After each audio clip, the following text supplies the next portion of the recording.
No programa de hoje vamos falar de uma descoberta da USP que revela como a resistência à insulina no cérebro pode ser responsável por desencadear duas doenças neurodegenerativas, o Alzheimer e a epilepsia. Você vai ver ainda que no mês dedicado à pessoa com deficiência intelectual e múltipla, o desafio é mudar o olhar da sociedade e transformar as práticas de inclusão. Tem também o crescimento do mercado de fotografia corporativo. No mundo cada vez mais visual, uma boa imagem pode abrir portas. Fique com a gente, o Visita na Record começa agora.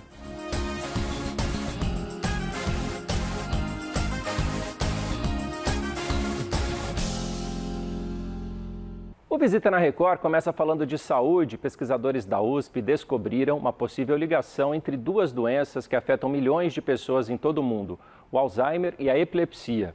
O estudo mostra que a resistência à insulina no cérebro pode estar por trás de alterações que favorecem o surgimento e o agravamento dessas doenças. A descoberta pode abrir novos caminhos para entender e tratar essas condições.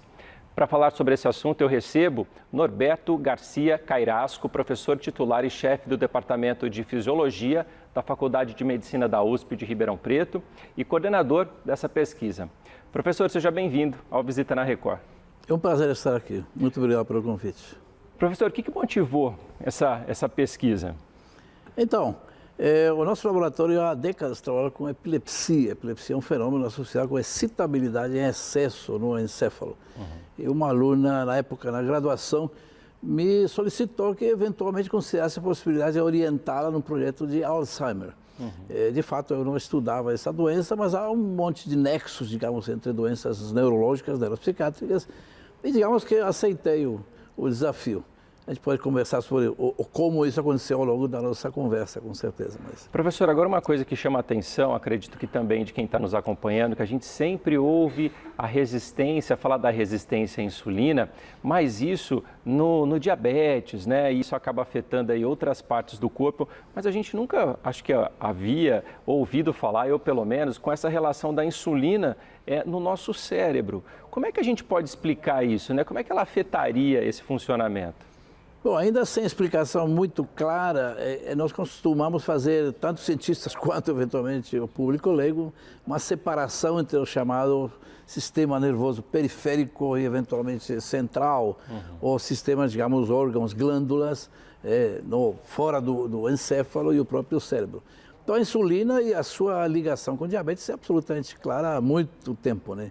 Com resistência ou não a própria, né? Então, diabetes tipo 1, tipo 2 são muito bem conhecidas.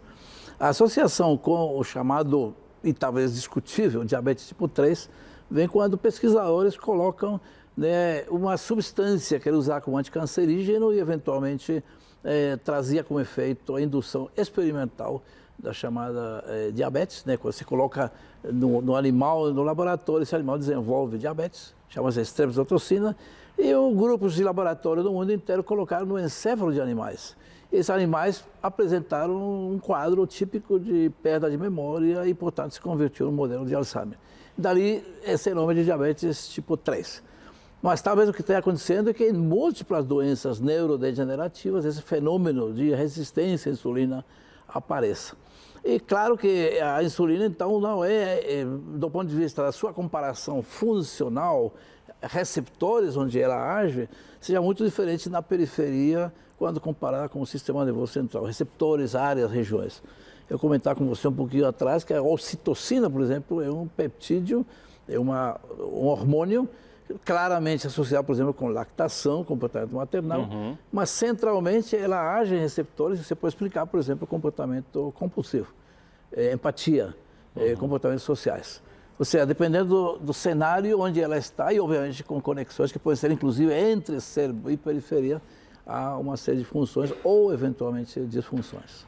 Agora, professor, esse trabalho, ele já é feito há alguns anos, o senhor me disse, a gente conversava quase uma década. Há uma década. Isso. Ele está em que estágio agora, né? A pesquisa foi feita já em ratos, como é que está? Então, inicialmente comentei que uma aluna, a Suelen, na época aluna de graduação, me procurou para iniciar um mestrado comigo, estudando Alzheimer, que não era a linha maior do nosso laboratório, não era de fato a linha do laboratório, a gente trabalha com epilepsia.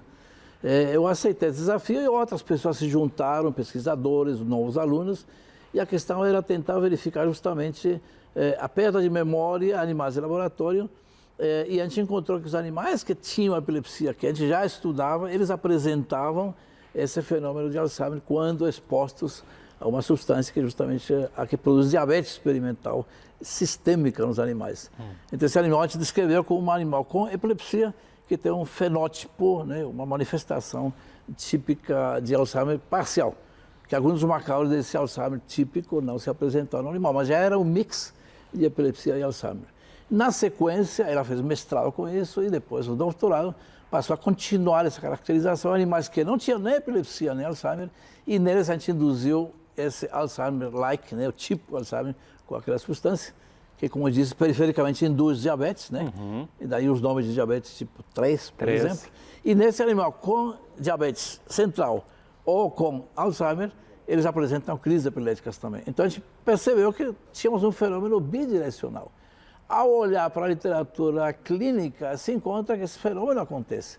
Os primeiros pacientes lá, 100 anos atrás, os pacientes de Alzheimer ou seus colegas, mostravam que esses pacientes onde se descreveu a doença de Alzheimer tinham crises epiléticas.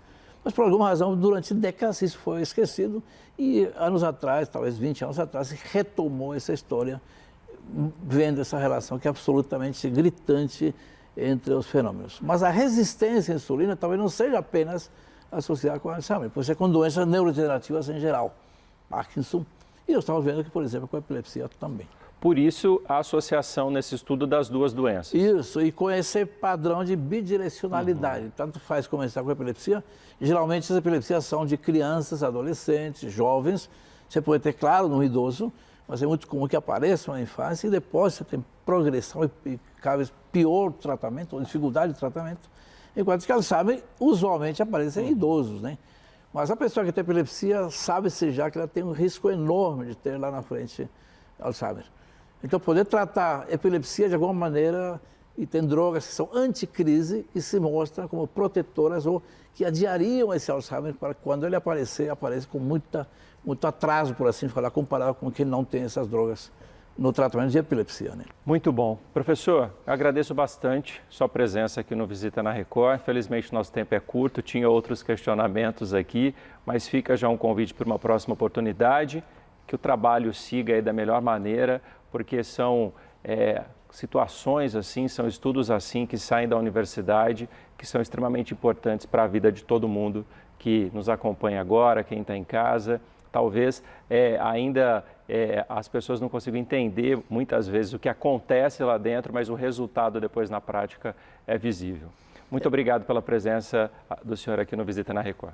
Eu queria agradecer e, sobretudo, salientar que essas pesquisas só acontecem porque estamos numa universidade pública que investe, o Estado que investe, FAPESP, a Federação, CNPq, CAPES, CS, dinheiro, e com esses alunos né, absolutamente entusiasmados. Pelo empenho de todos também, né? Certamente não aconteceria. Obrigado, professor. Obrigado. Até uma próxima oportunidade. Obrigado. O Visita na Record está de volta e a imagem certa faz toda a diferença. O mercado de fotografias voltadas para profissionais tem crescido e muito nos últimos anos.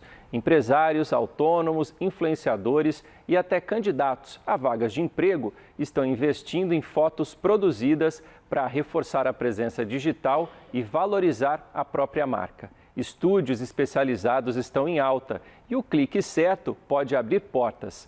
A Josi Peugeot tem os detalhes para a gente.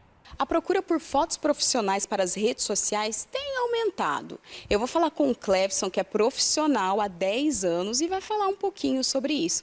Clevson, me conta, esse tipo de fotografia tem aumentado a procura? Oi, Jus, tem sim, tem aumentado muito a procura, né? Muitos advogados, corretores têm me procurado, profissionais também, né? Em todas as áreas têm procurado mudar a foto do perfil, do Instagram, das redes sociais, sim. Qualquer profissional pode fazer a foto, pode tirar essa foto? Sim, qualquer profissional, desde uma pessoa que é manicure, né, um advogado, um corretor, um médico, né? Então a foto ela é muito importante, né, na profissão, em qualquer profissão, em qualquer área. Falar em foto importante, na hora que você entra no perfil, você olha o perfil ali daquele Instagram profissional, faz toda a diferença ou não? Claro, faz muita diferença, né? A pessoa vai entrar numa rede social, procurar algo que nem no iFood. A gente vai procurar uma comida, entendeu? E a gente vai ver uma comida bonita ali, chama atenção, né? A gente come com os olhos, é a mesma coisa, né? O trabalho profissional de uma pessoa. Se a gente for procurar desde um alimento, algo para a pessoa comprar, uma roupa, então chama atenção, né? Então, a rede social é muito importante. Passar uma credibilidade? Credibilidade, né, do trabalho da pessoa. E na hora que a pessoa vai tirar foto, se ela tem um pouco de vergonha, como que faz, Clevson? A gente brinca, né? A pessoa tá muito dura, tímida, a gente vai brincando até a pessoa ela se soltar devagarzinho, né? E a pessoa se soltou, a gente vai lá e faz as fotos, fica bem legal, bem bacana. Coloca uma música para ela se soltar. Isso aí, coloca uma música, dança, faz umas brincadeiras, né? E aí a pessoa se solta, e aí a gente consegue fazer o trabalho, né? O trabalho fluir.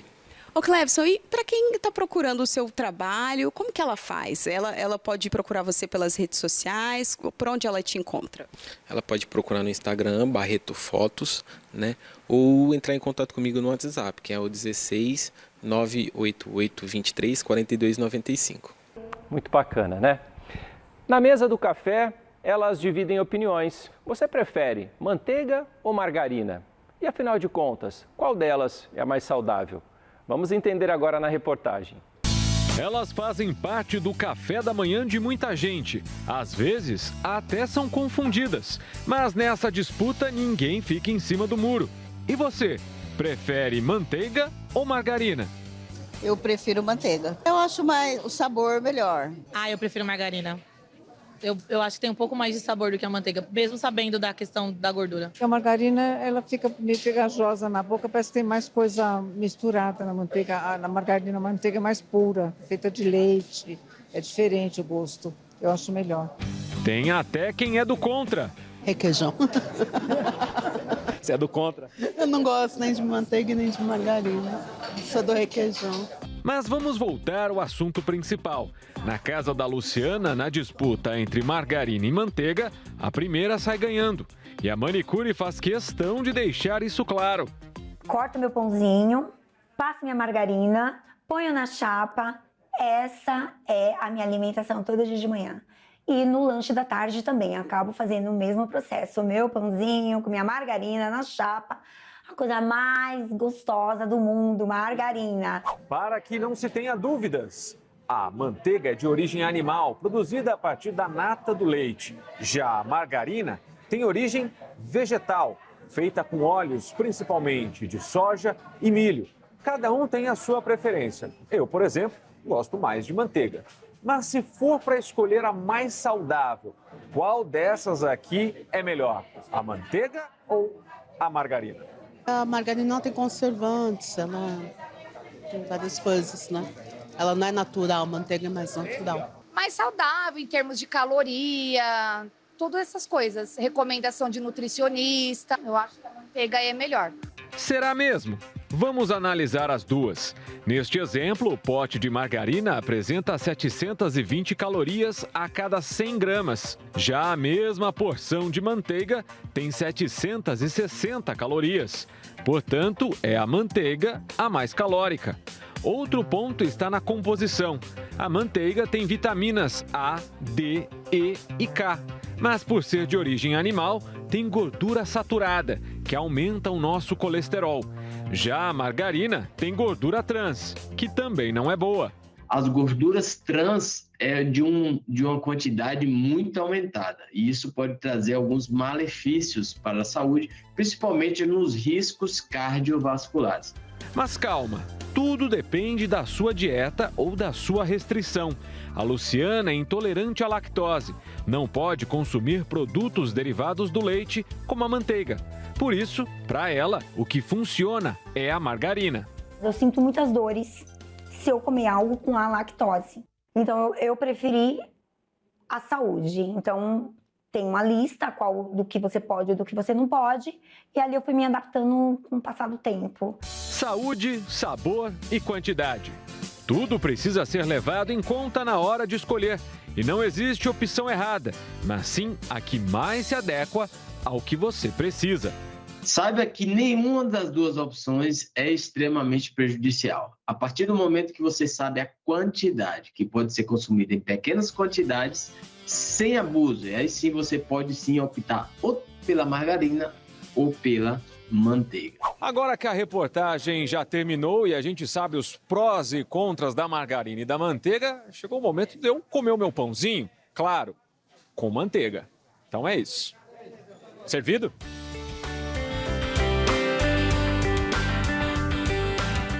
O mês de agosto é dedicado à conscientização sobre a pessoa com deficiência intelectual e múltipla. E essa campanha vai além da conscientização. É um chamado à transformação. O tema deste ano reforça que inclusão não é um favor, é justiça social. Para falar sobre os desafios na construção de uma sociedade inclusiva, eu recebo Patrícia Pinhardi, psicóloga, filósofa e especialista em análise do comportamento. Seja bem-vinda ao Visita na Record. Muito obrigada, é um prazer. Bom, Patrícia, a gente fala sempre de inclusão, que é um dever, é coletivo. Esse trabalho deve envolver aí todo mundo, família, educadores, instituições. Com certeza. Hoje em dia nós já falamos em rede de apoio. Tá. E quando nós falamos de rede de apoio, nós temos duas redes de apoio. A institucionalizada, que seria aquela que está alocada nos locais públicos, escola, postos de saúde, e a informal, que seriam aqueles próximos, né? Vizinhos, amigos. Então, hoje, quando nós falamos em deficiência, nós falamos que nós buscamos ter uma rede de apoio fortalecida. E a escola é um lugar importante onde nós temos que ter essa rede de apoio, além dos coordenadores, dos professores, também ter os assistentes terapêuticos, monitores, que possam colaborar para que, de fato, nós tenhamos uma educação inclusiva.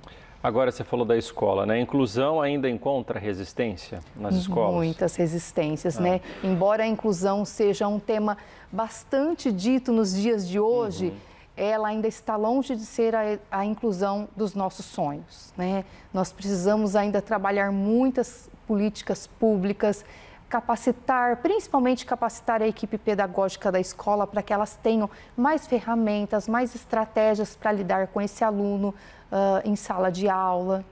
Agora, quando a gente fala em inclusão, ainda falando na escola, né?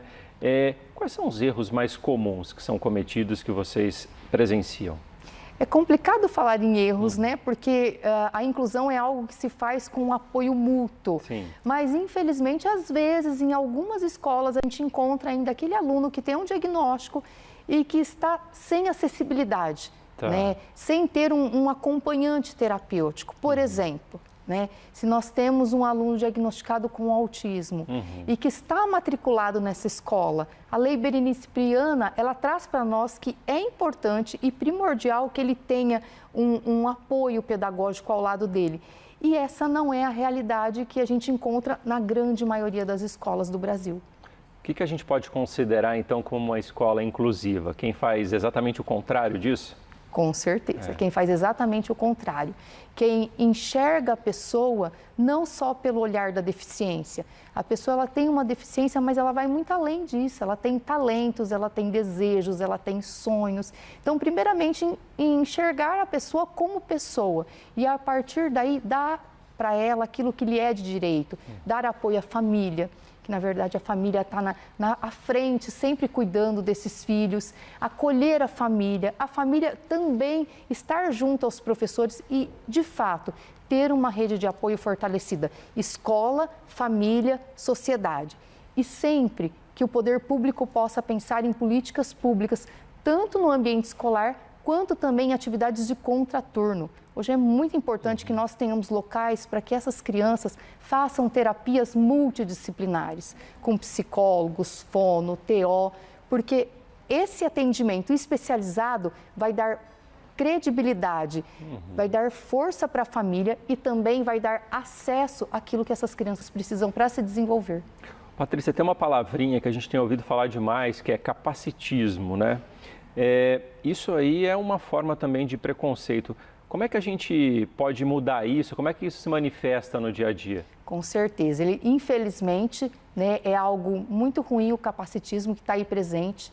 Você olhar a pessoa só pelo viés da deficiência, e a deficiência não define a pessoa, ela é só uma condição. Então, deixar esse capacitismo cada vez mais para trás e nós lutarmos contra ele para que essas pessoas de fato tenham liberdade para poder sonhar e mostrar que elas são capazes. Agora, quando a gente fala disso, dessa inclusão, né, principalmente nas escolas, como a gente está focando aqui, é importante que todos tenham a formação, né? Os professores, as pessoas que estão envolvidas ali diretamente, e a gente sabe que existem vários tipos, né, de deficiências e que eles estejam então capacitados para poder atender todos. Com certeza, né? É importante, quando nós falamos de políticas públicas, uma das que nós estamos falando é capacitar o professor, porque o professor muitas vezes ele está numa sala de aula numerosa, né, com 20, 30 alunos, então é humanamente impossível, né? Então nós falamos de várias situações. Primeiro, dar acesso ao conhecimento para esse professor, né, para que ele consiga trabalhar mais confortavelmente, e também termos principalmente os professores de apoio em sala de aula. Se eu tenho um aluno que tem uma deficiência, ele precisa ter um professor de apoio ao lado dele. E nesse processo todo, eu falei ali no início que precisa da participação aí da família, dos educadores. A família também tem um papel muito importante. Com certeza. Nesse processo aí de interação com a escola. Com certeza.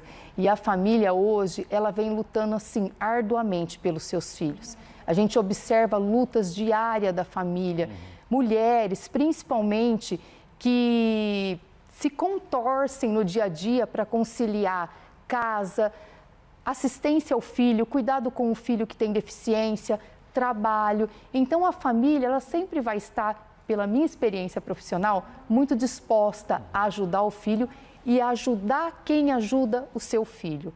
Quando você tem esse contato com a família, o trabalho, ele vem com muito mais sucesso. Agora, esse tipo de ação que acontece aqui no mês de agosto, né, propõe aí essa reflexão para a inclusão, como justiça social. É importante momentos assim para poder ainda mais despertar isso nas pessoas? Com certeza. A Semana Nacional aí da Deficiência Intelectual e Múltipla, ela vem, sabe de que data? 1963, através de uma lei, imagine. E a partir de 2017, ela entrou no calendário nacional como uma forma de trazer um protagonismo, uma visibilidade, fazer com que as pessoas enxergassem a causa. E ainda hoje, em 2025, nós ainda estamos falando sobre as dificuldades de acesso àquilo que é de direito e acesso a uma inclusão de qualidade. Muitos anos já se passaram. Então, nós temos que correr no Brasil para conseguirmos dar o que é de direito dessas pessoas. Tomara que a gente consiga fazer isso, é para isso que a gente torce, é para isso também que a comunicação é efetiva, para poder levar isso para as pessoas, para evitar cada vez mais que a exclusão aconteça. Sim. E o contrário, né, que todos possam ser incluídos. Eu agradeço bastante sua presença aqui no Visita na Record. Muito obrigado aqui pelo nosso bate-papo, por esses esclarecimentos, e até uma próxima oportunidade. Com certeza, muito obrigada. Obrigado, até a próxima. O Visita na Record fica por aqui. Essa edição na íntegra você pode rever no canal da Record Interior no YouTube. Aproveite e siga a gente nas redes sociais, @RecordInteriorSP. Muito obrigado pela sua companhia e até semana que vem. Tchau, gente!